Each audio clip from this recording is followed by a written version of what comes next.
महामारी के खतरे के बाद 2.5 साल बाद गिरिडीह में 1 से 12वीं तक के क्लास खुल चुके हैं, तो गिरिडीह में भी छात्रों में उत्साह देखने को मिला।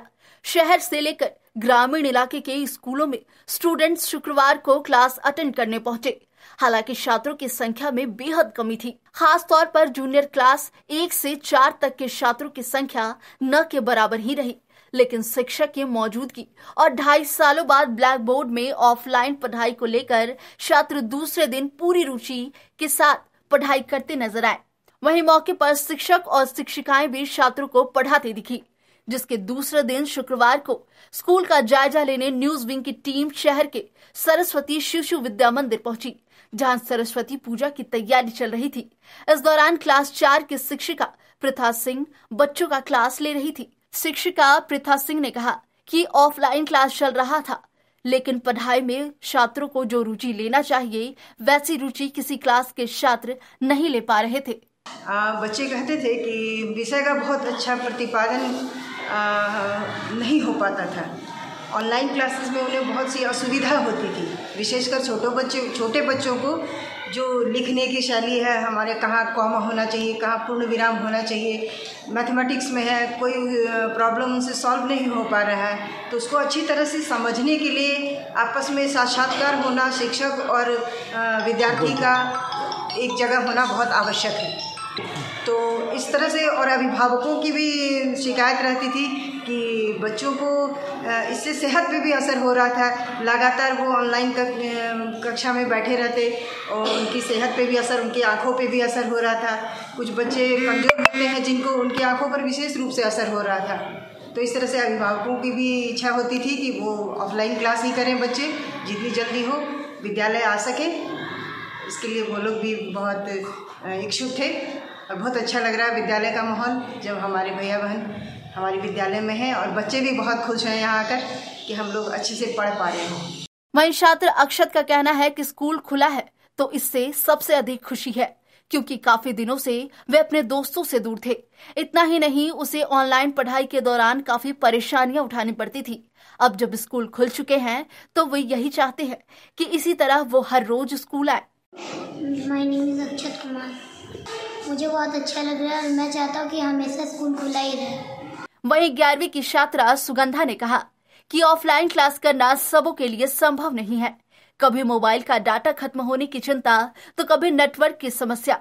कई विषयों की पढ़ाई को तो वो अच्छे से कर नहीं पाती थी। खास तौर पर फिजिक्स और केमिस्ट्री के साथ इंग्लिश के विषय की पढ़ाई संभव नहीं हो पा रही थी। ऑफलाइन क्लास में तो सब बोर्ड में दिखता है और हम लोग उसको देख के और समझा पाते हैं, और ऑनलाइन क्लास में नेटवर्क का प्रॉब्लम, फिर डाटा का प्रॉब्लम, बहुत सारी परेशानियों का सामना करना पड़ता था। और ऑफलाइन क्लास में अच्छे से सर बताते हैं, नहीं समझ आए तो बार बार पूछ सकते हैं, और ऑनलाइन क्लास में उतना पूछ भी नहीं पा रहे थे।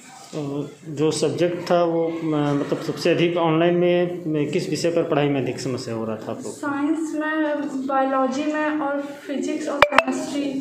बायोलॉजी में तो फिर हो जाता था, लेकिन फिजिक्स और केमिस्ट्री में आवाज़ में थोड़ा दिक्कत होता था, और लास्ट में इंग्लिश रहता था तो उसमें भी लास्ट में नेटवर्क आना बंद हो जाता था और डाटा भी ख़त्म हो जाता था, तो इस कारण से हम क्लास नहीं हो पा रहा।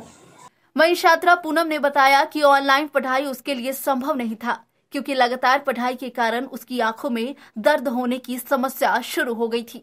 जब अकाउंट विषय की पढ़ाई वो करती थी तो उसे जितना समझ आना चाहिए था वो नहीं समझ पाती थी। इसलिए अब जब स्कूल खुला है तो वो उसकी चिंता खत्म हो चुकी है। ऑनलाइन क्लास में हम लोग का बहुत सारा नुकसान होता है, बहुत सारी क्लासेस हम लोग नहीं अटेंड कर पाते डाटा की वजह से। ऑफलाइन क्लास में हम लोग और भी अच्छा होता है। जो ऑनलाइन क्लास चल रहा था उसमें सबसे अधिक आप लोगों को जो पढ़ाई में परेशानी उठाना पड़ा किन किन सब्जेक्ट में? अकाउंट्स में, फिर से BST में, इकोनॉमिक्स में। अकाउंट्स में जैसे सर हम लोग को बोर्ड में अच्छे से सर बता पाते हैं, और ऑनलाइन क्लासेस में सर बोर्ड में बताते तो फ़ोन से अच्छे से दिखता नहीं है। बहरहाल देखने वाली बात यह होगी कि स्कूल खुलने से छात्रों के साथ साथ शिक्षकों को कितनी सहूलियत पहुंचती है। न्यूज विंग के लिए गिरिडीह से Manoj Kumar.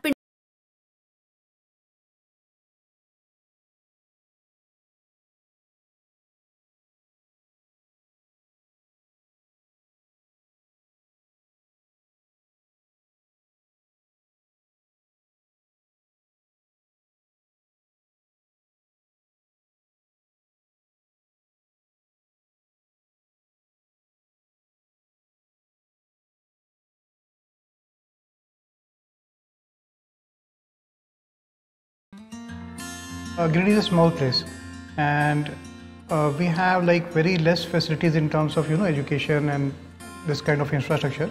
It came to our mind that basically there should be good opportunities for the students of Giridih, those who are leaving the town and going outside for studies, their higher studies and their education. I wanted my son to start with the coding classes, so I researched it online. I got through all the reviews and everything. Then I got in touch with the White Hat representatives, and I was very happy with the progress and all how he was doing. So then I thought that why not to implement it in our school so that all the students are able to learn this thing. I started coding because we can make our thoughts real. We can interact with the computer. White Hat Junior is helping me to create a web browser. And I think on this part, White Hat is actually leading, on this coding platform. It is definitely a very good platform, and one should implement in every school.